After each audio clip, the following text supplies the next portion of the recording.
Senhores, bom dia. Bem-vindos aí ao call de resultados do segundo trimestre aí da Raia Drogasil. Eu queria começar o call pedindo desculpas. O Marcílio, infelizmente, não vai estar hoje com a gente por motivo de viagem, está viajando pela empresa. Então, eu e o Gabriel seguimos aí à disposição de todo mundo aqui no call. Tá?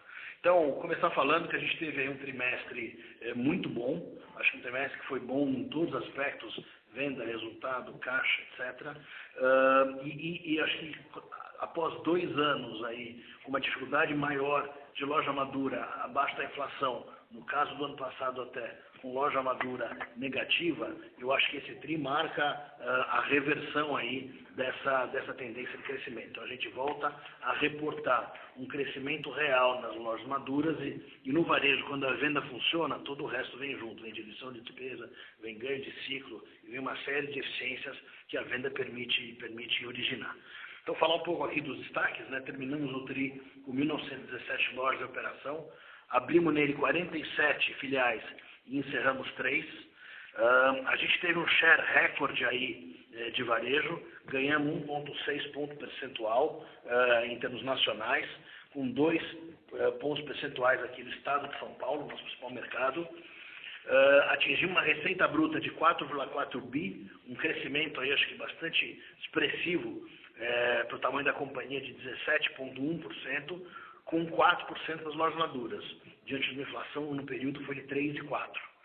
A gente teve uma margem bruta aí de 29%, tá? Uma retração aí de só 0,1 ponto percentual, também muito ajudado aí pelo aumento de preços, né? Esse é o TRI realmente, onde a gente tem aquele ganho inflacionário sobre os estoques.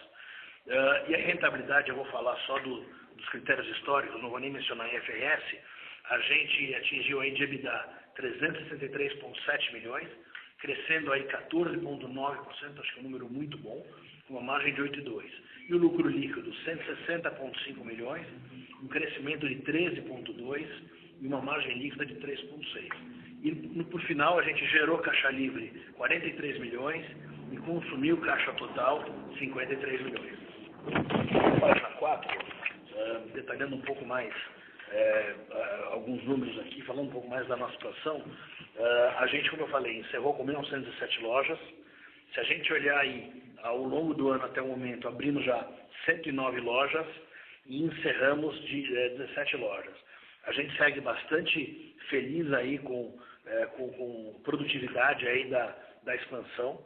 A gente sempre atira para uma TIR real de 20%. Quando a gente olha o histórico, ele normalmente fica de 17 a 20%.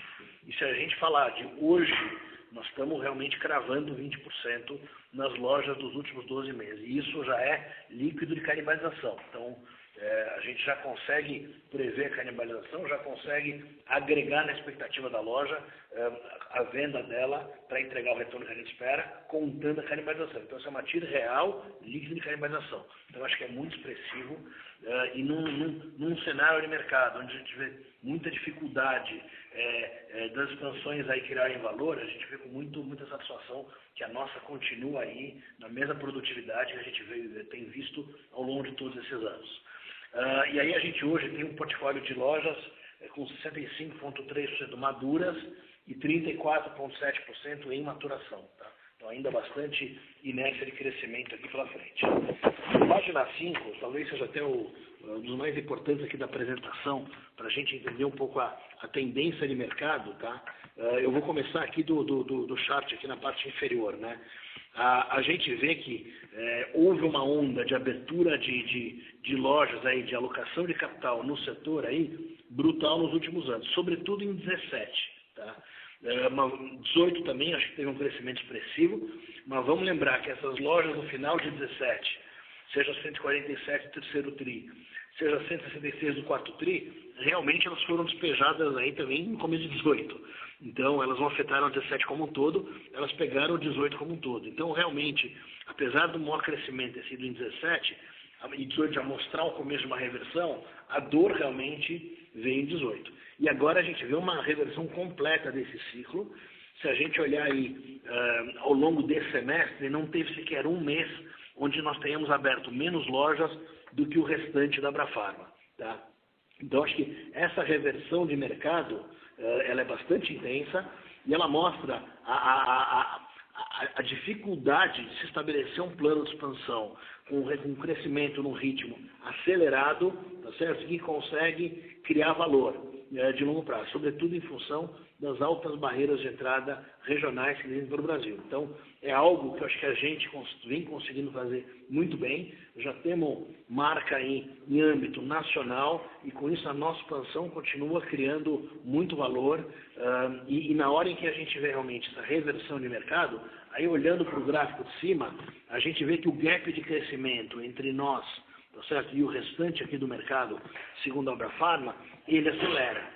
Então, essa boca do jacaré que foi relevante aí em 15, 16 e 17, e que ela se estreitou aí do segundo semestre de 17 até aí praticamente o final de 18, a gente hoje começa a abrir de novo esse gap e a gente espera manter um gap aí para frente, porque pode até, não acho que esses números necessariamente que está vendo de abertura aqui de mercado possam ser necessariamente esses, pode até ser, talvez até se espera que eles aumentem alguma coisa, mas eu acho que esse é um ano muito diferente em termos de aumento de capacidade no mercado.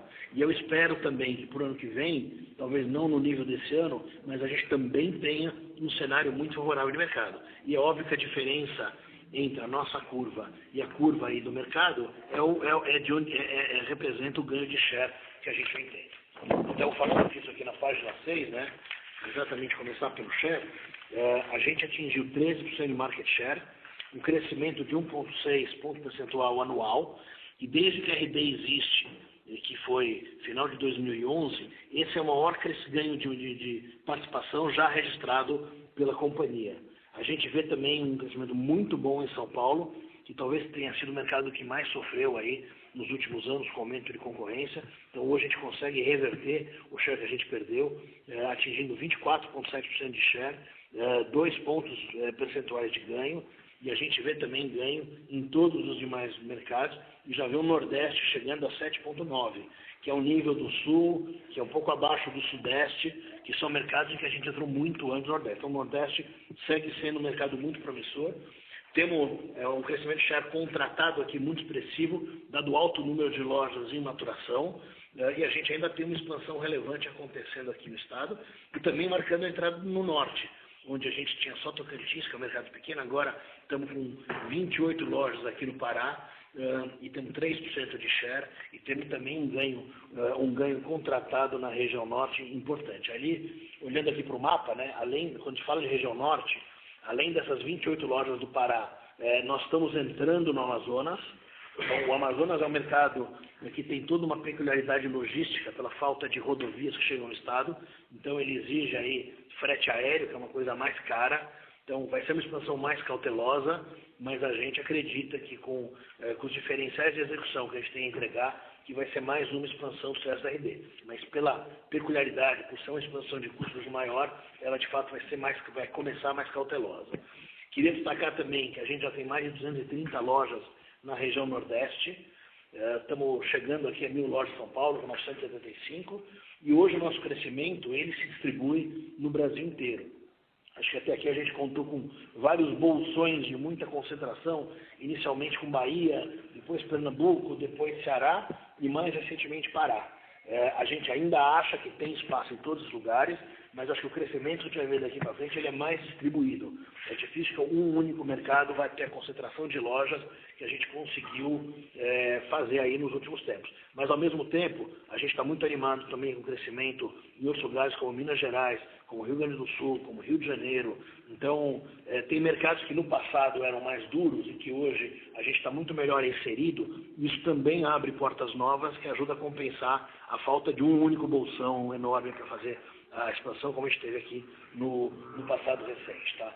E aí, apontar também que quando a gente fala aqui de São Paulo, com quase 1.000 lojas, com ganho de 2 pontos de share, que a nossa expansão passou por uma descentralização brutal, né? No início de 17, 47% das lojas eram abertas no estado de São Paulo. Agora, só 27,6% são abertas no estado de São Paulo. Esse número, últimos 12 meses, esse número vem caindo aqui de forma rápida. o que mostra aí o vigor do ganho de share, que é um ganho de share não de expansão, mas de performance de loja madura, que é a melhor fonte de criação de valor que pode existir para a companhia. Página 7, entrando aqui na receita, crescemos receita consolidada 17,1% no trimestre, 16,7% de crescimento no varejo, que acho que é um número muito bom para uma empresa do tamanho da RD. E a gente vê Forbil aí com 25%, é um número menor, mas é um número que acontece em cima de uma base muito forte, né? A gente vem crescendo 40%, antes a gente tinha dobrado a operação, então é normal que em algum momento você tenha alguma desaceleração aqui, tá? E aí quando a gente olha mix, o maior crescimento em OTC, né, com 18,8%, né, ganhando 0,4%, né, de participação no mix sobre o mesmo tri do ano anterior, mas eu acho que o destaque realmente é genérico. Vamos lembrar que o genérico foi talvez o mercado aí mais atacado, né, que a gente teve, com todo esse ressurgimento do associativismo, todo baseado numa oferta aí de preço genérico, de genéricos baratos. Eu acho que a gente reagiu de uma forma muito contundente aqui, investindo em preços, colocando o longo prazo da companhia acima do curto prazo, e a gente vê hoje quão acertada foi a estratégia. Então, se a gente olhar preço médio de genérico, ainda está deprimido, porque a maior parte do investimento foi feito ao longo do segundo tri do ano passado e no terceiro tri do ano passado. Então, quando a gente compara a média do segundo desse ano, realmente com o do ano passado, o preço ainda não cresce, mas tem um ganho de volume super expressivo, que já está fazendo o genérico está crescendo acima do mix. E eu acho que conforme a gente for seguindo os próximos tris, conforme a base de preço for se resolvendo, naturalmente a gente vai ganhar uma inércia de genérico no mix, que deve ser a principal categoria nos próximos trimestres. Então a gente está muito feliz aí com essa performance. Tá? Em marca crescemos 15%, perfumaria 17%, acho que a performance é sólida em todas as categorias, tá? Não tem nenhum problema aqui. Página 8. Falar aí de mesmas lojas, né? Então a gente teve 8% de crescimento de mesmas lojas, com 4% para as lojas maduras. Lembrando que a inflação registrada no período foi de 3,4%, então tem um ganho real de 60 bips, tá? Teve aqui um efeito de Copa do Mundo que também ajuda, um calendário negativo de 0,10, mas independente de Copa do Mundo, base ou não, a gente realmente hoje ultrapassa a inflação e eu acho que tem uma inércia muito boa aí para os próximos trimestres também. Página 9, falando de margem, a gente teve 29% de margem bruta, uma perda de 0,10 sobre o mesmo tri do ano passado. Essa perda foi efeito mix de Forbil, o que quer dizer que no varejo a margem bruta ficou flat. Mas ela ficou flat muito em função do ganho inflacionário dos estoques. Como vocês sabem, o aumento de preço todos os anos ocorre em 31 de março, esse aumento é repassado de forma imediata pelo mercado e a gente tem sempre um estoque a valor histórico, no qual a gente passa a vender mais caro. Então a gente consegue realmente esse ganho inflacionário que acontece em todo o segundo tri. Como o aumento de preço desse ano foi maior que o aumento de preço do ano passado, isso ajudou no tri. Então no final, mais 0,4 aqui de ganho inflacionário, uma pressão de AVP de 0,10 e aí uma pressão comercial de 0,30, que é o efeito realmente, o efeito dos investimentos que a gente fez em preço líquido de outros ganhos de negociação, receita comercial, etc. Então, a gente conseguiu, acho que um tri bem bom aqui no final de margem bruta, mas quando a gente segue nos próximos tris, a gente carrega uma pressão comercial aqui, porque não vai ter esse benefício aqui do aumento de preço. Tá? E acho que uma outra boa notícia aqui do TRI é a redução de ciclo de caixa. Acho que também a gente vinha aí nos últimos 2 anos com alguma pressão. No passado, reduções muito expressivas, mas nos últimos 2 anos alguma pressão. Então a gente tira quase um dia aqui de ciclo. E acho que aí é aquela história que eu falei no início. Né? No varejo, quando a venda funciona, todo o resto se ajeita, todo o resto se encontra. Então com mais venda, o estoque gira mais. Com mais venda, a despesa se dilui. Então, a alavancagem operacional, todo mundo sabe que ela existe na margem, mas ela existe também no ciclo de caixa. Um número interessante, se a empresa hoje fosse 100% madura, sem nenhuma loja em maturação, o nosso EBITDA ia ser 150 bips maior do que ele é hoje. E o nosso ciclo de caixa ia ser 7 dias inferior ao que é hoje. Estão demonstrando aí esse efeito. Tá? Aí, página 10, falar de despesas, né? A gente conseguiu ter as despesas aí flat, e de novo, eu vou pela norma antiga, não vou pelo IFRS, porque a gente considera economicamente correta a norma antiga.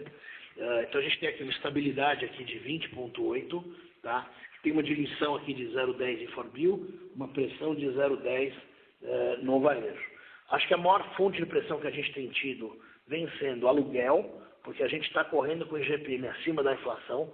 O IGPM começa a cair, mas os últimos 12 meses ainda são acima da inflação. Então, talvez, se ele encontrar a inflação, isso vai ajudar o ano que vem, mas por enquanto a pressão é relevante aqui, 20 bips. E aí tem uma pressão aqui auto-infligida de logística de 20 bips. Vamos lembrar que nós estamos construindo 3 CDs ao mesmo tempo. Então tem o CD do Rio de Janeiro, que na verdade é uma mudança, mas o CD anterior já fechou. A gente tem CDs também em São Paulo, que vai ser nosso principal CD. Tem CD em Fortaleza. Então a gente realmente dá um salto aí, um pouco de capacidade e também de custo, e esses 0,20 é uma pressão aqui que aconteceu. Agora, isso vai trazer uma boa notícia também no ano que vem, porque a gente atendia ao Rio de Janeiro do CD de Barra Mansa. Vamos lembrar que quando a gente abriu esse CD, a gente estava falando de Rio Olimpíada, estava falando de Copa do Mundo, estava falando do Cristo Redentor decolando, e os custos no Rio eram impossíveis. Então a gente decidiu colocar o CD em Barra Mansa, teve um custo fixo menor, mas um custo variável muito maior, porque basicamente todo caminhão viaja 1 hora antes de entregar para a loja. Hoje, já no ambiente econômico muito diferente, a gente conseguiu alugar um CD no Rio, num custo de locação muito favorável, e com isso a gente vai conseguir também reduzir frete, porque as 130 lojas do Rio deixam de viajar do interior para a capital como elas faziam até agora. Tá? Então isso vai ajudar no ano que vem. E aí a gente teve boas notícias de diluição em pessoal, acho que muita disciplina aqui de execução, adquirência 0,10, tanto pessoal com adquirência 0,10, tem um ambiente muito favorável hoje para negociar, pré-operacionais 0,10, com performance boa das lojas, pré-operacionais e lojas novas, né, 0,10, com boa performance das lojas novas, e Forbil aí 0,10. Tá? E aí com isso, a gente teve um EBITDA de 363,7 milhões no trimestre, a gente teve um crescimento de 14,9 e uma margem EBITDA de 8,2, que foi uma pressão de 20 bips aí. Então, acho que diante do cenário de venda e de margem que a gente atravessava, para mim, sobre todos os aspectos, foi um tri muito bom, muito favorável, e que mostrou uma recuperação de vendas e rentabilidade que veio muito mais rápido do que a gente supunha. A gente esperava acabar esse ano, como eu falei, com loja madura crescendo em linha ou acima da inflação, mas a gente não achou que isso ia acontecer no segundo tri, como de fato aconteceu. Então, ele, de novo, mostra o ambiente favorável que a gente está encontrando hoje e ele mostra o acerto da política de investimento de preços em genéricos. Tá? Aí vamos para a página 2, lucro líquido. A gente fez 160,5 milhões, um crescimento aí de 13,2, né? E uma pressão de 10 bips sobre o tri anterior. A gente tem aí um fluxo de caixa, um fluxo de caixa livre positivo em 43 milhões, tá? E um fluxo de caixa livre total negativo, aí pós pagamento de JCP, juros, etc., de 53 milhões. Então também nisso foi um quarter favorável. Página 14, quando a gente olha aí a nossa ação, a gente, de novo, tem sempre esse crescimento de longo prazo de 26%, que acho que mostra uma criação muito consistente de valor, mas mesmo no ano, se a gente olhar, a nossa ação está correndo bem acima aí do Ibovespa, né? 33% de valorização contra 14,9%, estão gerando bastante alfa aí para os investidores. Aí, página 15, vamos falar um pouquinho aí do resumo aí do que foi esse segundo tri e do que ele permite a gente ler, talvez, o que vem na sequência. Então, o primeiro destaque um crescimento muito sólido de venda, como eu falei, e um ganho recorde de market share, que marca uma tendência positiva. Tá? Ele não é um evento pontual, eu acho que ele é uma tendência que está sendo aí, está se desenrolando. Então, performance muito robusta aí, com crescimento real nas lojas maduras, ganho recorde de share, né, já falei aqui, e um bom desempenho também das lojas novas e acerto aí na política de preços genéticos. A gente tem hoje preços muito competitivos no mercado, isso é mais um fator de inércia favorável para a companhia. Tá? Aí falando um pouco de despesas, né, e margem, primeiro estabelecer o benefício aí do aumento de preços, que foi um pouco maior do que no ano anterior, então isso ajudou a manter a margem de varejo estável, e na hora que a venda vem, a gente tem uma reversão daquela desalavancagem operacional que levou a uma margem quase que estável aí no varejo, né? Como eu falei, algumas pressões alugando logística, mas várias outras diluições aí que a gente teve, tá? E aí, como eu falei, todo o foco da companhia é geração de valor a longo prazo. A gente, se precisar fazer coisas que vai tornar mais difícil o curto prazo, a gente faz, mas sempre sabendo que elas vão criar uma companhia melhor, mais forte e mais competitivo lá na frente. Então, esse otimismo com longo prazo vem exatamente desse investimento que a gente fez em preço, que dá uma competitividade muito grande, do que a gente olha aí no mercado, de uma reversão muito forte aí do ciclo de aberturas, do ciclo de aumento de capacidade no setor, né? Então, quando a gente pega a RD, que mantém o ritmo de expansão, que tem uma expansão com a mesma tira histórica de sempre, que está com o preço mais competitivo do que talvez jamais tenha tido nos últimos anos. No momento que o mercado abre menos lojas, né, é muito claro o que isso faz. Isso faz realmente uma aceleração da consolidação, isso faz um ganho de share de competitividade muito mais intenso, tá? Acho também importante falar da estratégia digital. A gente já vê resultados relevantes dela, vê um crescimento muito forte aí do nosso e-commerce desde que a gente lançou o Compre e Retire. Estamos trabalhando para melhorar o nosso app e lançar ele de forma mais contundente nas nossas lojas ainda nesse ano. A própria integração do Onofre, que eu vou detalhar nos 2 charts seguintes, ela vai ajudar a nossa estratégia digital, porque ela está nos obrigando a sair mais rápido, com mais lojas prontas para fazer logística local, e com isso a gente vai conseguir entregar mais rápido em muitas regiões. A gente hoje tem pilotos entregue em 1 hora, que vão muito bem, é uma coisa que a gente espera aí rolloutar para frente, e a gente acha que o digital vai ser uma alavanca de valor determinante para a companhia e vai ser mais um fator de elevar nossa barra de execução em relação aí ao resto do mercado e de aumentar a nossa competitividade relativa. E aí acho que, como eu falei, 2 boas notícias aqui de despesa. Uma eu já falei, né, que é o ganho de frete em função do CD do Rio, acho que ele vai ajudar bastante no ano que vem. E uma outra que eu não mencionei, acho até que o Marcílio já falou em trilhos anteriores, a gente está tendo toda uma mudança do nosso modelo aí de contratação de energia elétrica.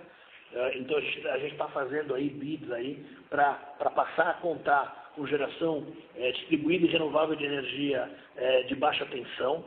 Então a gente tem a expectativa no ano que vem de migrar até 1.700 lojas para essa geração distribuída, tá? E os pilotos que a gente fez mostram, por enquanto, uma economia em torno de 20% nas lojas migradas. Então, o benefício total vai depender da velocidade desse rollout, mas eu não tenho dúvida que a energia elétrica deva ajudar quando a gente olhar para o ano que vem e a gente olhar para frente, tá? E aí, por fim, né, falar da Onofre, que é um evento subsequente, uma vez que nada aconteceu no TRI, tá? Mas, como a gente está aqui em agosto e várias coisas já aconteceram, a gente acha que é uma boa oportunidade para falar um pouco da nossa estratégia e falar um pouco desse cronograma, do que a gente já fez, do que a gente se programa para fazer nos próximos meses, tá? Então, como eu falei, a aquisição do Onofre foi concluída em 1º de julho, tá? Em 1º de agosto a gente realizou uma Assembleia Geral e a gente aprovou a incorporação, que já foi feita no mesmo dia, tá? Então, quando a gente olha para os resultados da empresa, julho o resultado vai ser consolidado e de agosto em diante o Onofre passa a estar dentro de RD, porque a empresa já não existe mais como empresa separada. Então, falar um pouquinho de estratégia de integração e aí um pouco aí até desse calendário programado, tá? Então, a primeira coisa para falar é que nós estamos tendo uma estratégia super rápida e assertiva, tá certo? Para fazer rapidamente, para reverter o prejuízo que existe rapidamente e para que distraia a organização o mínimo possível, tá? Então, qual que é a estratégia, em primeiro lugar? A Onofre vai ser totalmente migrada para a plataforma da RD, tanto lojas como e-commerce, utilizando a nossa plataforma de TI, a nossa estrutura logística, a nossa estrutura corporativa, etc. Então, aqui nós estamos falando de uma redução muito substancial de custos, tá? Nós vamos ter uma otimização aí de portfólio de lojas. Então, a gente tem alguns encerramentos de lojas que são redundantes ou de lojas que não entregam a performance adequada, tá certo? E as lojas que seguem vão ser todas elas migradas, ou estão sendo todas elas migradas, para a Droga Raia e para a Drogasil. Então, o Onofre vai deixar de existir enquanto rede física. Ela vai seguir com uma marca pura de e-commerce, tá? E ela vai poder alavancar a escala, a estrutura da RD para ser líder de preço no mercado e podendo fazer entregas locais, não só em São Paulo, Minas e Rio, como já fazia, mas em todo o Brasil, onde a RD tem lojas que pode servir de base de entrega. Então, acho que a gente fortalece muito a Onofre na hora que a gente usa toda essa estrutura a serviço da marca. Tá? Aí, falando aí da integração, né? Como eu falei, 1º de julho houve o closing da transação. Já em 7 de julho, a gente fechou 8 lojas de baixo desempenho ou redundantes. E é importante falar, nós vamos ter mais lojas serem fechadas. Mas a gente decidiu operar elas por algum tempo, porque a gente acha que alguma dessas lojas, com a nossa execução, vão poder crescer venda e vão poder se salvar. Então, mas certamente não são todas e terão mais fechamentos pela frente. Tá? Em 1º de agosto, a gente fez a Assembleia Geral e a incorporação legal da Onofre, e já em 1º de agosto, a gente tombou todas as 42 lojas remanescentes para a plataforma e estrutura da RD. Isso quer dizer o quê? Isso quer dizer que se a Onofre fosse só uma rede física, sem e-commerce, a integração estaria acabada. Porque elas já estão sendo operadas no nosso sistema, já estão sendo operadas a partir da nossa logística, estrutura corporativa, etc.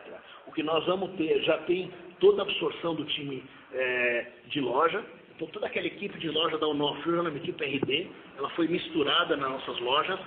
A gente não tem lojas exclusivamente com a equipe Onofre, ou exclusivamente com a equipe RD. A gente tem uma equipe única, combinada. Então, também essa integração já aconteceu, tá? E já temos 8 lojas que foram convertidas em termos de marca. Já estão com marca Raia e Drogasil, gastando em média 250 mil por loja e com um resultado visual muito bom, muito positivo. Então, se realmente se a Onofre fosse só uma empresa de loja física, essa integração ela já estaria com certeza concluída e faltaria só realmente a parte aí de reforma física dessas outras lojas. Tá? Bom, o que nós temos pela frente aqui de calendário? Entre agosto e outubro, eu acho que talvez alguma dessas lojas nacionais devem ser encerradas, na medida que a gente percebe quais reagem e quais não reagem. Tá? A gente vai ter também, entre agosto e outubro, a conversão das lojas remanescentes para a Raia e Drogasil. Então, essas lojas devem estar, até final de outubro, todas elas com as nossas marcas já colocadas. Tá? E, em paralelo, nós estamos preparando os nossos sistemas de e-commerce e estamos preparando a nossa estrutura logística para absorver o e-commerce da Onofre na RD. Isso quer dizer o quê? Que em vez de fazer uma entrega que sai do CD da Onofre de Barueri, essa entrega vai sair ou das lojas Raia e Drogasil ou do CD da RD. Então, para isso, a gente tem que ativar todas essas lojas, tem que treinar as pessoas, tem todo um trabalho preparatório e tem muita coisa também de TI para que a gente não perca a relevância de busca, para que a gente garanta certas funcionalidades que são super importantes para o Onofre. Tá?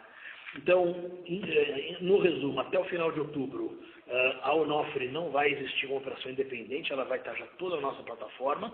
E em novembro, a gente faz aí um encerramento definitivo dos sites, sistemas, operações, transferência, saldo contábil, etc, etc, etc. Então, é um calendário rápido, é um calendário assertivo, e a gente espera que a perda que a Onofre tem hoje, até o final desse ano, seja revertida, na medida que a gente consegue eliminar bastante custo e na medida que a gente consegue ter vários outros ganhos nessa migração.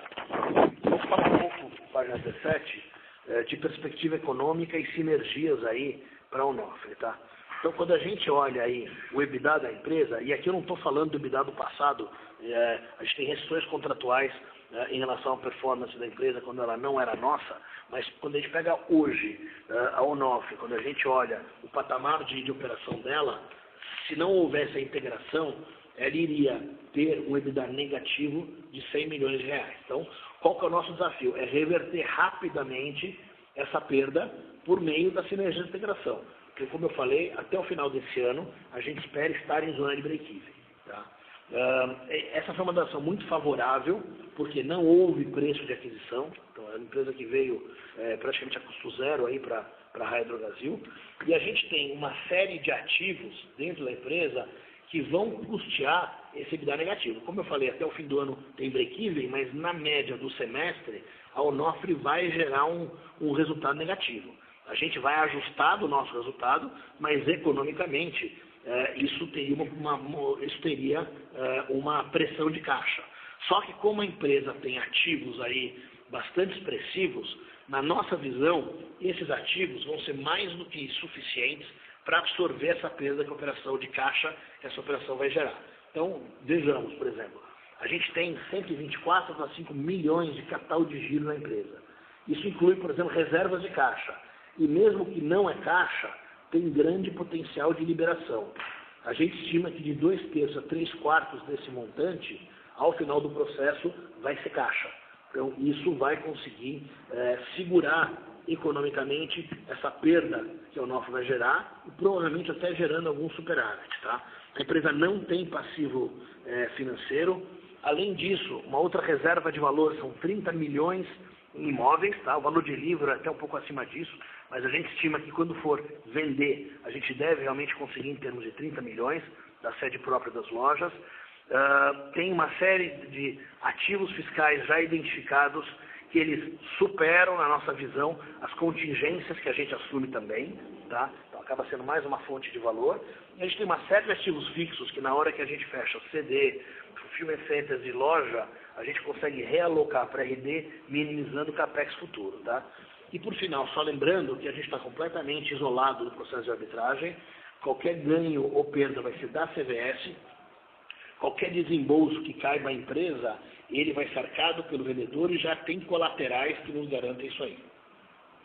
E aí quando a gente fala de onde é que vai vir a criação de valor, essa reversão rápida de perdas e a geração de EBITDA positivo, em primeiro lugar, aumento de faturamento. Quando a gente bota as marcas Raia do Brasil, quando a gente bota toda a nossa execução de varejo, balcão, etc., contratos da Universe, layout, por trás de uma série de outras coisas, pessoas, por trás aqui do ativo, a gente tem muita convicção que vai crescer a venda dessas lojas.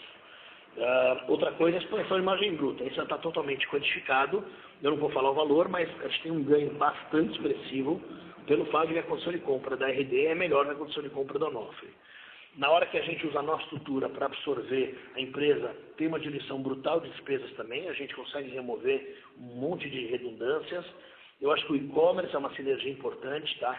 Quando ele usa a estrutura da RD, ele podendo usar essa presença nacional, capilaridade, escala, ele é uma marca hoje, acho que é a segunda marca do mercado, talvez possa até, certamente vai crescer, quem sabe até virando líder em algum momento, tá? E aí uma coisa que é super legal, que a gente acaba descobrindo quando começa a conhecer melhor a empresa, as pessoas, são sinergias reversas, ou seja, sinergias que a Onofre vai proporcionar à RD, coisas que a Onofre fazia melhor que a RD. Por exemplo, marketing digital. A Onofre tinha um time super legal de marketing digital, enquanto a RD já usava uma agência. A gente acha que vai estar muito melhor com esse time em casa. A Onofre, ela avançou mais rápido em serviço de saúde na loja, então é algo que a gente está trazendo para a gente. A Onofre tinha serviço aos laboratórios, que é uma outra linha de monetização, que a gente está usando a estrutura existente para isso. Tinha soluções de layout em loja melhores que a nossa. Tinha uma operação de call center melhor que a nossa. E a gente identificou na equipe da Onofre uma série de pessoas vitais que estão por trás desses diferenciais, mas também pessoas que reforçam a nossa estrutura. Para vocês terem uma ideia, quando a gente começou aqui, quando fez a compra da Onofre, a gente parou de fazer contratações na RD, então a gente tinha algo como 70 vagas em aberto, e a gente tomou a decisão de trazer 130 pessoas do Onofre para cá. Então, tem um aproveitamento aí de vagas existentes, mas tem um fortalecimento da estrutura corporativa, tem uma oxigenação aí da estrutura da cultura, que eu acho que vai ser muito importante. Tinha muitas pessoas boas que a gente decidiu não perder. Aqui tem um investimento de despesa da RD, que vai ser algo como de 0,05 a 0,1. É algo que tranquilamente a gente dilui no futuro, mas é algo que vai nos tornar muito mais fortes e vai trazer uma série de ganhos que vão trazer a RD muito mais forte. Tá?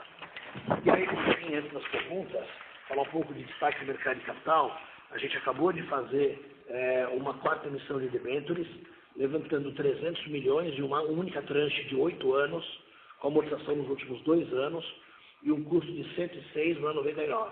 Segundo os bancos, esse foi o menor custo de captação que já teve no Brasil por uma debênture privada dessa duração. Tá? Terceiro TRI a gente vai divulgar em 29 de outubro. E a gente tem aí uma série de conferências programadas. Tá? 13 de agosto, conferência do Santander em São Paulo. 9 e 10 de setembro, conferência Latam do Morgan Stanley em Londres. 19 e 20 de novembro, a CEO Conference do Bradesco em Nova York. Tá? Então, bom, essa era a exposição que a gente tinha preparado. Então, vamos agora para as suas perguntas. Obrigado. Obrigado. Iniciaremos agora a sessão de perguntas e respostas. Caso haja alguma pergunta, queiram, por favor, digitar *1. Em nossa fila, a primeira pessoa que irá perguntar será o Joseph Giordano, do JP Morgan. Pode prosseguir. Olá, bom dia a todos, bom dia, Eugênio. Primeiramente, parabéns aí pela reversão de trajetória. Então, entrando um pouco nesse tema aí de same-store de loja madura, a meta aí, ou talvez era atingir esse nível de inflação no fim do ano, a gente atingiu ele 6 meses antes. Então, quando eu olho aqui para o segundo semestre, né, a gente vê essas iniciativas de preço e fortalecimento de posicionamento competitivo da companhia dando frutos melhores do que esperado. Como é que a gente deveria olhar essa trajetória para o segundo semestre, principalmente se dá para a gente pensar em same-store de madura acima da inflação? E aí, quando a gente olha um pouco para a questão de expansão, né, vocês foram muito mais consistentes que a competição, e olhando um pouquinho mais para frente, vocês mantêm esse ritmo de 240 lojas. Com o macro talvez aqui melhorando, né, e a pressão competitiva um pouquinho mais baixa, como a gente deveria pensar nesse ritmo de expansão daqui para frente, principalmente agora que vocês começam a pilotar esse formatinho novo aí de Raia e Drogasil num formato um pouco mais baixa renda, ocupando um pouco desse potencial espaço da Farmazil. Obrigado. Joseph, obrigado aí pelas perguntas. Primeiro ponto, realmente maduras, a gente esperava que fosse haver essa reversão, mas a gente nunca achou que ela fosse acontecer no segundo TRI. A gente achou que ela fosse acontecer mais para o final do ano. E se a gente olhar a quebra que a gente teve, abril foi um mês duro para a gente. E é só que a gente teve realmente um maio e um junho muito bons, muito fortes. Então, a gente tem uma base de comparação que vai ficar mais fácil. Então, a gente deve sim ter crescimento real no segundo semestre. Agora, aí tem uma distinção importante que é o seguinte: se a gente olhar a despesa da companhia conversa com esse nível de receita com uma certa diluição. Para a gente ter alavancagem operacional adicional, a gente tem que ter ganho sequencial. Ou seja, se a gente continuar com essa receita, e essa receita significar um crescimento madura mais rápido, porque a base está derrapando, isso não se traduz em ganho de despesa. Ela vai se traduzir se tiver ganho sequencial. Isso a gente ainda não sabe se vai ter ou não vai ter. Mas com certeza, eu acho que o patamar deve ser desse aí para melhor. E eu acho que a gente deve carregar isso com certeza nos próximos TRIs e quem sabe até para o ano que vem. Tá? Em relação à expansão, a gente segue aí no ritmo nosso aí de 240 lojas. A nossa expansão ela é totalmente bottom-up, então a gente nem força a mão para chegar em 240 e nem alivia ela para não passar de 240. 240 realmente é a soma histórica do que a gente consegue originar no campo, que faz sentido econômico, que tem uma TIR esperada. Então, assim, a gente ainda não tem um guidance colocado para frente, então eu ainda prefiro não especular. Claramente, a gente acredita que ainda tem muito crescimento orgânico para realizar. Quando a gente olha o nosso market share, não dá para acreditar que uma empresa com 13% de market share é uma empresa madura. Então vai ter, com certeza, ainda crescimento robusto por mais tempo. Mas aí, para falar de patamares, a gente espera aí os próximos meses até a gente realmente... Nós estamos agora iniciando o processo orçamentário, estamos iniciando a discussão desse tema, e aí a gente, a hora que tiver uma visão, a gente vai atualizar aí o guidance para o ano que vem, e aí a gente consegue discutir com mais clareza isso. A gente fez toda a conversão, praticamente toda a conversão das Farmazil para o novo formato popular. A gente está bem feliz porque a gente vê um aumento expressivo de receita nas lojas migradas, então parece que a gente acertou a mão. Agora, vamos absorver essa migração, como agora começam aos poucos a abrir lojas novas, e aí nós vamos ver no que isso vai resultar. Mas o que a gente espera, no fundo, é muito mais uma resiliência da nossa expansão por mais tempo, ao invés de uma aceleração da expansão. Perfeito. Se eu puder mais uma pergunta aqui na agenda de digital, Eugênio. A agenda está bastante forte na companhia, que nem você comentou durante o call. Eu queria entender se já tem algo de relevante hoje contribuindo para esse same-store sales de Madura, né? Eu lembro que vocês estavam fazendo uma ativação bastante grande junto a pacientes crônicos e os principais clientes, então eu queria entender se isso aqui já traz alguma atração e já dá para a gente ver no número. Obrigado. Eu acho que tem uma série de ações já, mas eu ainda acho que está no estágio inicial. O próprio Comprehensive, ele acelera bastante. Como você falou, acho que tem um cuidado maior com clientes crônicos, programa de uso contínuo, coisas que vão ser mais alavancadas quando tiver um app ainda mais robusto pela frente. Então a gente tem um pipeline super rico e já tem coisas realizadas. Mas eu ainda não acho que isso é o que gerou essa volta ao crescimento. Eu acho que vai gerar para frente, tenho certeza disso. Mas ainda acho que estamos no estágio inicial ainda. Perfeito, muito obrigado. Obrigado. Próxima pergunta do senhor Luiz Felipe, do BTG Pactual. Luiz, pode prosseguir. Bom dia, Eugênio. Bom dia, Gabriel. A minha pergunta é em relação à dinâmica competitiva. Você comentou, né, sobre a questão do downsizing das grandes redes, Eugênio. Eu queria entender se você ainda vê espaço para que esse downsizing ele aumente ainda mais, ou seja, que a gente veja uma desaceleração ainda maior dessa expansão dos seus competidores. E aí, emendando uma segunda pergunta também nas iniciativas de digitalização, que tipo de investimentos a gente pode esperar ao longo dos próximos trimestres dentro do canal online, considerando também que vocês trazem um pouco do expertise da Onofre ali para dentro da Raia Drogasil. Obrigado. Luiz, obrigado aí pelas perguntas. É muito difícil especular o que o concorrente vai fazer, tá? Então, a gente vê, realmente acho que a mudança da dinâmica ela foi muito, muito intensa, tá certo? É algo que a gente já esperava que acontecesse, mas daí a dizer qual vai ser o grau, eu prefiro não especular, tá certo? Mas eu não tenho dúvida que o nosso crescimento relativo, ele é muito mais forte hoje, vai ser muito mais forte no próximo ano do que ele foi aí nos anos passados, em função desse ciclo de expansão de capacidade que aconteceu na indústria. Tá?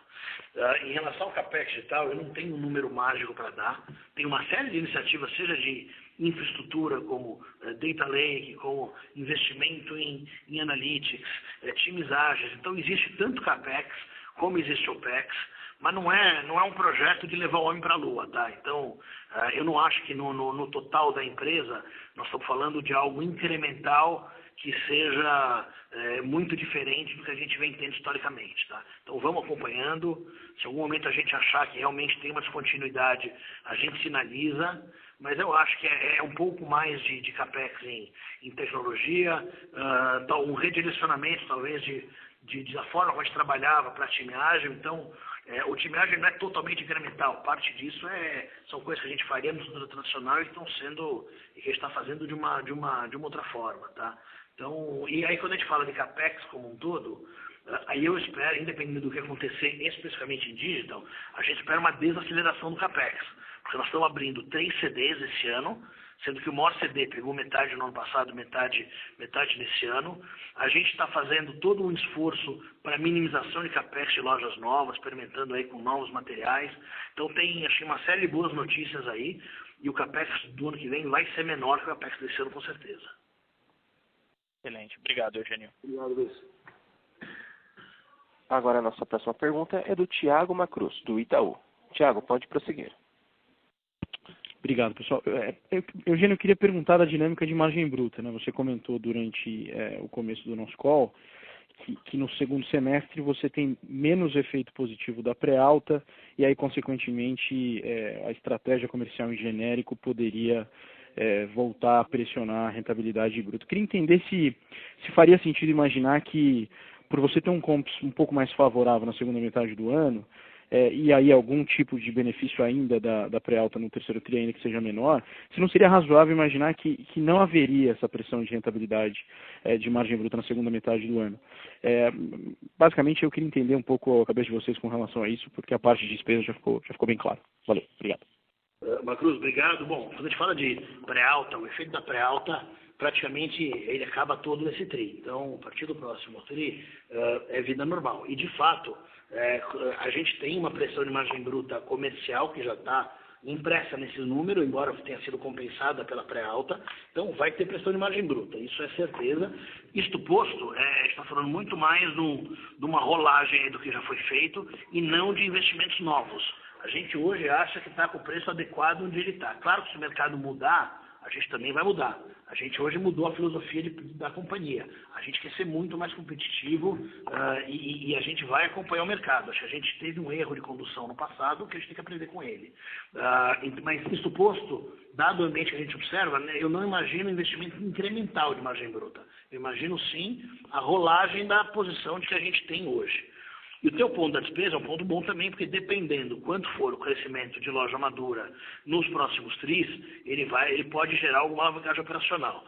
Eu não sei o que vai acontecer, porque como eu falei, crescimento de loja madura ser maior pela base não gera diluição, vai gerar diluição adicional se eu tiver melhoria incremental de receita. E eu não tenho clareza do que vai ser. Eu acho que é desse patamar para melhor, mas eu não sei se é esse patamar ou se pode melhorar. Então, existe a possibilidade que possa ter uma diluição de despesas que compense a pressão de margem bruta total ou parcial? Sim, a possibilidade existe. Vai acontecer? Isso o tempo dirá. Perfeito, Eugênio. Se eu puder fazer mais uma pergunta sobre a estratégia digital, você acha que nesse mundo em que o business de vocês caminha nessa direção, PBMs devem ficar mais relevantes? Seja ganhar momento ou eventualmente virar um benefício estratégico para vocês vis-à-vis a competição? As duas coisas podem estar conectadas? Minha última pergunta. Obrigado. Macruz, é o seguinte, PBM já é muito relevante para a gente e de longe a mais relevante chama-se Universe, que é a nossa própria PBM, e que são programas, grande maioria deles, exclusivos. Então a gente não abre o percentual de Universe na nossa venda, mas é um percentual bastante alto, é uma vantagem competitiva brutal que a gente tem, e agora na On-Off a gente vai ser mais capaz de medir isso, porque a On-Off não tem isso. Então, parte do benefício que a gente vai ser capaz de gerar no On-Off vem de trazer esses contratos que já estão em casa e de colocar eles nas lojas que vão ser Raia Drogasil, tá? Então, e a gente continua apostando em Universe, a gente quer que o Universe tenha um papel cada vez mais estratégico, não só de desconto, mas de ajudar nossos clientes a promover saúde, a trabalhar aderência ao tratamento, reduzir sinistralidade. Então, acho que a gente vai ter uma agenda da Universe muito mais ambiciosa aí no futuro. Obrigado, Eugênio. Obrigado. Lembrando a todos os participantes que, caso queiram fazer alguma pergunta, por favor, digitem *1. A nossa próxima pergunta agora é de Irma Sgarz, do Goldman Sachs. Pode prosseguir. Olá, boa tarde. Tenho duas perguntas para o Eugênio.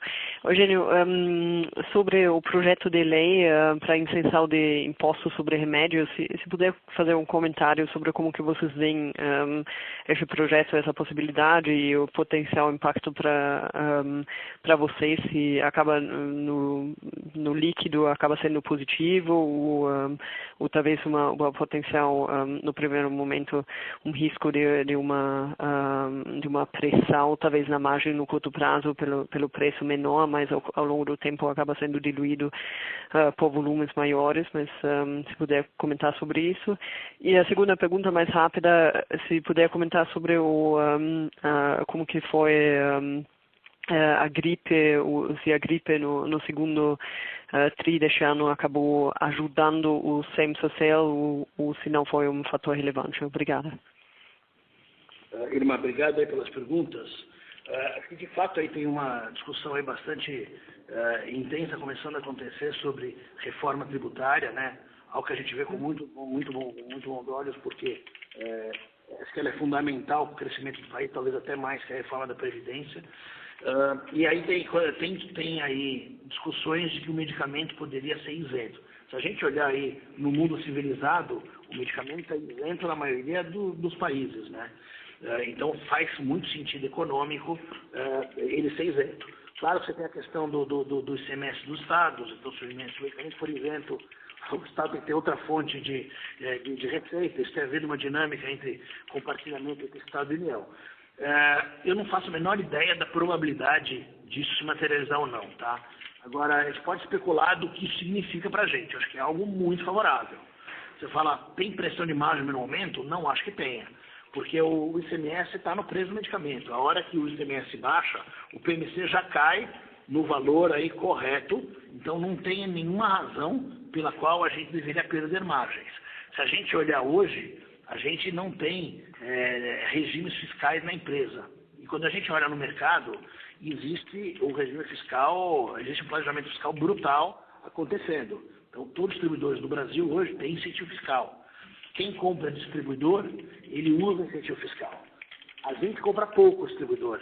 Então, a gente, de alguma escala, tem algum benefício fiscal em casa, mas é muito pouco. Enquanto o mercado todo compra quase exclusivamente distribuidor. Então, imagina um mundo onde a gente perdesse 0,2 de margem e o resto perdesse 2% de margem. Então, qualquer perda dessa é muito facilmente absorvível ou no preço ou, melhor, no volume. Tá? Então, eu acho que eliminar imposto é um ganho competitivo. Ou qualquer mudança tributária que conseguir garantir a isonomia fiscal, não usaria nem a eliminação do imposto, ela traz para a gente, que tem acesso à indústria e praticamente nenhum regime especial aqui dentro, um ganho brutal de ganho competitivo. Em relação à gripe, acho que a gente teve aí uma temporada aí de gripe boa, normal, mas não acho que foi uma coisa fora do comum, não. Não acho que é ela que explica o nosso comp. Perfeito, obrigada. Muito obrigado a você. A nossa próxima pergunta é do Gustavo Oliveira, do UBS. Gustavo, pode prosseguir. Oi, Eugênio. Gabriel, tudo bem? Obrigado por pegar minha pergunta. Eugênio, é claro que você teve um investimento em preço que vocês fizeram aí no genérico e está dando muito resultado, mas eu sei que não é uma única bala aí que você tem, né, para melhorar esse same-store sales. O que você acha que foram os outros fatores que estão contribuindo para a melhoria do teu same-store sales? Não sei se a experiência de loja, talvez no relativo seja mais fácil explicar, né? Não sei se... Mas o gap que você está abrindo com os competidores é muito grande. Eu queria entender um pouco o que você acha que vocês estão fazendo melhor, o que vocês melhoraram nos últimos 9 meses, além simplesmente do aumento de preço, da queda de preços genéricos, do investimento de preços genéricos. Gustavo, obrigado pela pergunta. Se a gente olhar estruturalmente o que é diferente hoje e no ano passado, eu acho que a gente vai ficar realmente com a questão de preço, que a gente está muito mais competitivo de preço, e com a questão do ciclo de aberturas do setor que reverteu. A gente hoje continua abrindo a um certo ritmo e o mercado parou quase de abrir. Enquanto nos anos anteriores a gente via uma exuberância aí de novas aberturas brutal. Então, esses dois fatores são estruturais e são muito importantes. Agora, você tem razão no sentido de que eu acho que nós temos um diferencial de execução que quando nós estamos com um preço equiparado, ele aparece muito mais. Se olhar no passado, eu acho que a gente tinha um diferencial de execução, mas tinha um preço, às vezes, um pouco mais caro que alguns concorrentes. Então, o efeito líquido era positivo. Na hora que a gente equipara preço e que o jogo vira essa execução, a nossa execução fala muito mais alto. E não é que ela não esteja evoluindo, ela continua evoluindo, a gente continua focado em reduzir dores no balcão, a gente continua focado em trazer o digital como uma baita melhoria de experiência para o cliente e um baita diferencial de engajamento nosso com o cliente. Então, tudo isso acontece, tudo isso é verdade. Mas do ano passado para cá, essa evolução não é gritante. Então, para mim, o gritante é esse estrutural e é o fato que quando o preço é igual, a nossa execução aparece num nível muito maior. Eu não sei se vocês fazem algumas pesquisas com os clientes de vocês para tentar entender quando se você mudou a percepção, porque obviamente você baixou o preço em genérico, mas talvez isso tenha um efeito positivo em todas as outras categorias. Eu não sei se você já captura isso nas informações que você captura dos clientes, né, aquele efeito colateral positivo aí. É o seguinte, Gustavo, você tem razão no aspecto de que o investimento não foi só no genérico. Acho que ele foi mais intenso no genérico, mas a gente investiu em marca também. Acho que a gente investiu em alguma escala, em OTC também. Então, tem uma competitividade aí geral maior, mas que ela é mais pronunciada no genérico. Tá ótimo. Não, isso tá claro agora. Obrigado. Última pergunta. Você comenta sobre os ganhos de eletricidade, de custo de eletricidade. Uma possibilidade de 20% de redução. Qual que é a base? Qual que seria o percentual hoje total que está vindo de custo de eletricidade como percentual da receita? Só para tentar entender o gap de margem para o ano que vem. Bom, boa pergunta. Eletricidade é 0,7, 0,8. Tá? Agora, por favor, não tire 20% e assuma que ela vai ser 20% menor, porque nós estamos falando aí de 1.700 lojas, não de 2.000. Eu não sei em que velocidade essas 1.700 lojas vão ser incorporadas. Essa estimativa de 20 é o que a gente fez até agora, mas também não sei a hora que muda a região e tudo mais, se ela pode mudar ou não. Agora sim, a direção é para baixo, então a gente vai diluir essa despesa. Mas o grau eu não me atrevo a falar. Tá ótimo. Muito obrigado. Obrigado a você. Nossa próxima pergunta é do Tobias, do Citibank. Tobias, pode prosseguir. Bom dia, Eugênio. Parabéns pelos resultados também. Só rapidinho, você falou da conversão da Farmazil para as bandeiras, para a Raia, para a Drogasil, e falou que elas estavam indo bem. Você falou de 8 lojas, né? Foram as 8 lojas que sobraram? Tem mais lojas por vir ainda? Esse modelo agora, você acha que o formato já está pronto? Você pode dar um update um pouco nessa parte da loja mais popular, por favor? Obrigado, Tobias. Olha, a gente tem hoje 11 lojas convertidas, tá? Então, eu acho que esse processo já está até encerrado, e a gente vê nessas 11 lojas, algumas foram convertidas há um pouco mais de tempo, outras acabaram de ficar prontas, então precisam um pouco mais de tempo, mas a gente viu um aumento de performance muito bom, tá? Então a gente está hoje bem animado, vai começar a abrir lojas organicamente, então, de novo, acho que a gente precisa um pouco mais de tempo aí para poder ser mais assertivo, mas o que podia ter observado de boa notícia, a gente observou. E essa loja, ela tem uma metragem menor, ela continua com o formato lá em abaixo de 100 metros quadrados. O que está diferente especificamente dessa loja agora? Porque vocês fizeram os testes na Farmazil, depois vocês adaptaram. O que mudou agora para a gente pensar um pouco? Porque eu imagino que isso para frente possa ser importante na estratégia de expansão, né? Não, com certeza. Então vamos lá. O que a gente acertou e o que a gente errou com o Farmazil? A gente acertou o modelo operacional. Acertou o fato de ter uma loja super focada em genérico, acertou o fato de ter um horário de funcionamento mais curto, de ter um quadro mais enxuto. Então, realmente, o modelo operacional de Farmazil, ele teve muito sucesso. Tá? Onde a gente errou no tamanho de loja. Porque é aquela história, né? Você quer fazer uma loja que entregue a mesma TIR com a menor venda possível. E para fazer isso, uma das coisas que acaba sacrificando é tamanho. E eu acho que a gente exagerou na dose. Então, realmente, as lojas ficaram 70 metros quadrados. Inicialmente, elas até foram bem. Mas na hora que abre um concorrente tradicional com uma loja de 150, 180 metros perto dessa loja de 70, a loja de 70 desaparece. A experiência de frente de loja que ela oferece é muito limitada. Então, esse foi o erro. Então, o que a gente fez agora? A gente aumentou esse footprint. Nós estamos falando como um target de 100 a 140 metros quadrados. Tá certo? Mas não quer dizer que você não possa ter alguma um pouco abaixo disso ou outra acima de 140. Mas como target, nós estamos falando um range, nós estamos falando de 100 a 140 metros quadrados. Quando a gente tem uma loja desse tamanho, a gente consegue ter um autosserviço full. Então isso é um ganho de experiência para o cliente e até um ganho econômico para a loja substancial. E a hora que essa loja tem um autosserviço full, que não tem mais um trade-off de formato como tinha antes, não tem por que ter marca nova. Então, por que chamava a loja de Farmazil? Porque ela era tão diferente de Raia do Brasil que eu não podia prometer uma execução e entregar de Raio do Brasil e entregar algo muito diferente. Então, por seu formato, com uma execução completamente inferior do de autosserviço, a gente quis criar uma marca nova. Na hora que a gente aproxima do formato atual, na hora que eu tenho um serviço full, tenho experiência full, não tem por que ter uma outra marca. Aí a gente alavanca a Raia do Brasil, que são as duas grandes fortalezas da companhia.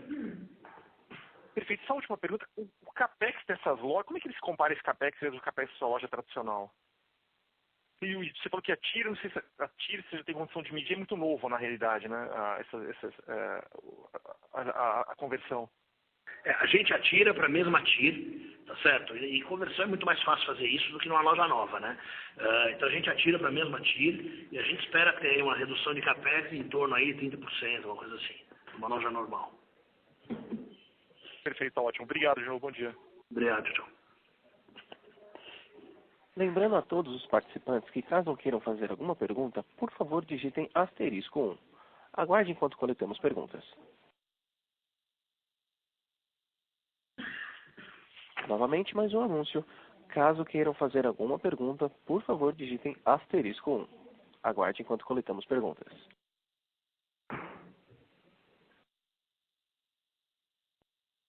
Como não temos mais perguntas, encerramos assim esse momento de perguntas e respostas. Gostaria de retornar a palavra aos executivos RD para suas considerações finais. Bom, em primeiro lugar, eu queria agradecer aí a presença de todos aí no call, queria agradecer o apoio aí de todos vocês, especialmente os acionistas de longo prazo da companhia. Um resumo aí do que a gente falou, acho que esse foi um quarter muito bom, esse foi um quarter que marca uma reversão ali da tendência de vendas, um quarter muito alavancado aí por um posicionamento de preço mais competitivo, sobretudo em genéricos, uma reversão de aumento de capacidade da indústria, que eu acho que é estrutural. Eu acho que a intensidade de aumento de loja que a gente viu no passado era uma bolha. Talvez até agora, não sei, o nível atual, possa até dizer que não seja uma estabilidade, que possa ser no meio do caminho. Hoje tem um clean-up dessa bolha.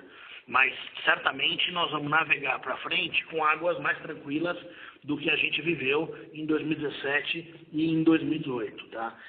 E isso realmente fez um ganho de share muito pronunciado. E eu não sei se o patamar para frente é esse ou não de ganho, mas vai ser maior do que ele veio sendo nos últimos anos. A gente vai ganhar share mais rápido do que ganhou até aqui. Então a gente segue aí liderando a consolidação desse mercado, a gente segue com um crescimento relativo, como eu falei, muito mais robusto do que a gente viu lá atrás, e a gente acredita que o digital vai ser a próxima alavanca de diferencial competitivo da companhia. A gente acredita que, seja onde a gente estiver hoje, o digital vai puxar essa barra para cima, ele vai entregar para o cliente uma execução de loja muito mais interessante, com muito menos dor. A gente tem, se você pensar no varejo, a gente tem uma das operações mais doídas que pode ter no varejo, quando você olha o balcão. O balcão é complexo, o balcão é trabalhoso, o balcão por vezes é frustrante. Então, a gente pode usar a tecnologia para melhorar essa experiência de balcão. Então, o compra e retiro já mostra isso. A gente hoje está fazendo compra e retiro de medicamento controlado. O cliente vem na loja, só tem que conferir a receita, já está todos os dados dele imputados e tudo mais, um processo muito mais limpo. Então, a gente acha que com o digital a gente vai limpar vários desses outros processos, o processo de PBM e outros mais, e a gente vai conseguir ter um engajamento muito maior do cliente, conseguir ser um parceiro muito mais efetivo na promoção da saúde do cliente, trabalhando para melhorar a aderência ao tratamento, trabalhando para hábitos saudáveis. Então, cada vez mais, a gente quer deixar de ser simplesmente um varejista, um entregador de caixinhas, para ser uma empresa de saúde que vai apoiar o cliente na sua jornada, tá?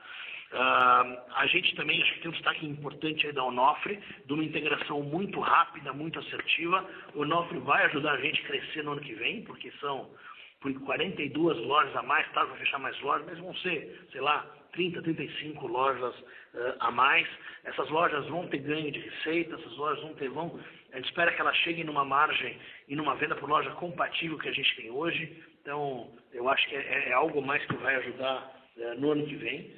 E para resumir, quando a gente olha realmente a nossa execução, onde a gente está, o que a gente vai fazer, quando a gente olha o mercado, eu acho que do ponto de vista competitivo, a gente nunca teve tão forte, a gente nunca teve tão pronto para liderar a consolidação do mercado como a gente está hoje. Então, agradeço aí a todos vocês e estamos à disposição dos senhores. Obrigado.